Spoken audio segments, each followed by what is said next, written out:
Good afternoon. Well, certainly it's a bit of a strange one. You know, behind me you see lots of people who are going up into the grounds of Balmoral Castle as, you know, for the summer the castle grounds open, and, you know, people speak very highly of the gardens for which they're able to walk around. But for this specific event, to give you an idea of the exclusivity of these tickets, for only 40 people a day from now into the middle of August are going to be able to go on this tour inside Balmoral Castle.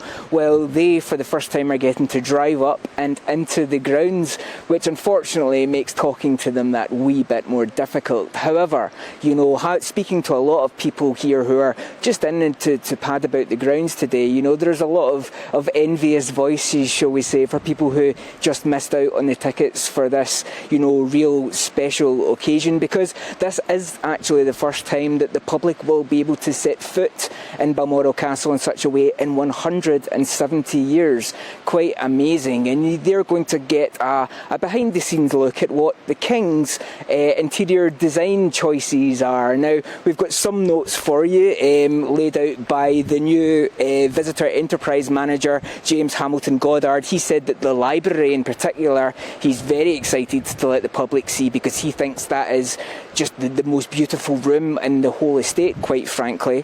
And then we also know that paintings from Sir Edwin Henry Landseer, which were also a favourite of Queen Victoria way back in the day, well, they are back on the walls and ready to wow those who set foot in the castle today. And another interesting little nod to the Queen Victoria are the drawing room carpets, which have been reverted to one of the King's favourite tartans, the Hunting Stewart.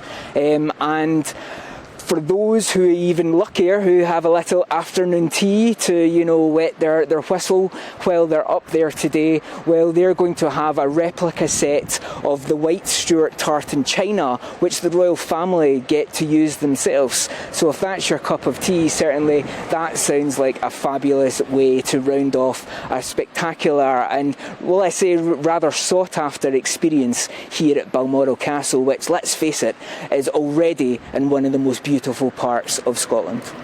Well, Tony, as you've been speaking there, we've just been looking at some really beautiful pictures of the royal family at Balmoral over the years.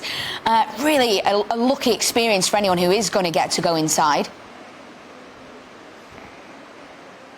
Yes, that's correct, you know, and I think I was telling a group of Italian tourists today, you know, it was an anecdote that Jack McConnell, the former First Minister of Scotland, told.